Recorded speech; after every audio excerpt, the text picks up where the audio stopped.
a long, long time ago, the ministry in which we have been allowed to be a part of started right here in ministry and to children in the inner city, Indianapolis. I had already graduated from Bible school. Brad just got out of the military, both single. And my parents were attending a large church, taking a break from their ministry, pastoring. And this large church was then called Calvary Temple. It's now called the Caring Place. Decided they wanted to start this ministry and call it the Caring Place. This is the first place it started. And I had already led children's ministry, so I came and I noticed they needed some help. They only had 3 kids. So with the gifts God had given me, I came, but it was a bunch of adults showing up, and one of those adults who drove all the way from Muncie, Indiana, because this is in Indianapolis, was this man. And he had driven well over an hour, almost 2 hours, to hear, because he heard about it there in Muncie.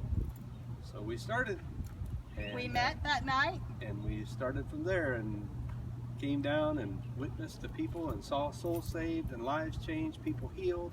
And the Lord has just continued to blossom every part of our lives from this point forward. This area it's amazing. Everything around this area has changed because this was the gang territory. And from what I can tell on the ground here, it still has some issues. We started with 3 kids, and in 3 months we had 500 children. And as it has continued to grow, it's a large ministry here downtown.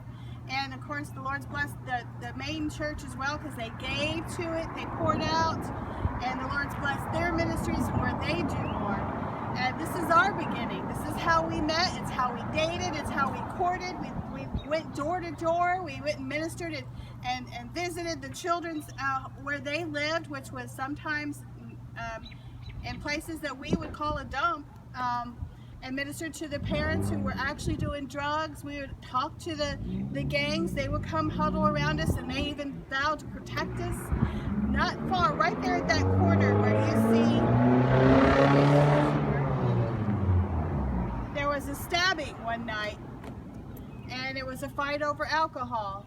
And it was one of the homeless people we ministered to, a sweet young woman, and her throat was slit, and they were giving up for her to die. Her vocal cords were cut, and they were just going to take her and just do whatever. But the Lord had intervened and touched her life while she was in the hospital. And so one night we were coming and praying after we'd had a service, and we were just huddled around in prayer, and we heard this beautiful singing. We couldn't figure out where in the world it was coming from, because none of us were singing. We were all praying, and we turned around, and it was this precious young lady just singing praises to the Lord, and had the most beautiful voice with those cords that had been cut. So with God, all things are possible, and He can reach lives if we'll just allow Him to. And that was just one of the many blessed stories that we were able to see with our own eyes how good God is.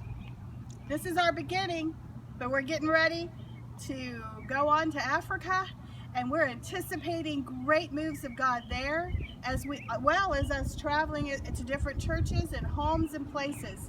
But isn't God wonderful? He ordains our steps. He leads us if we allow Him. And through that, we can praise Him and worship Him and bring hope to all around.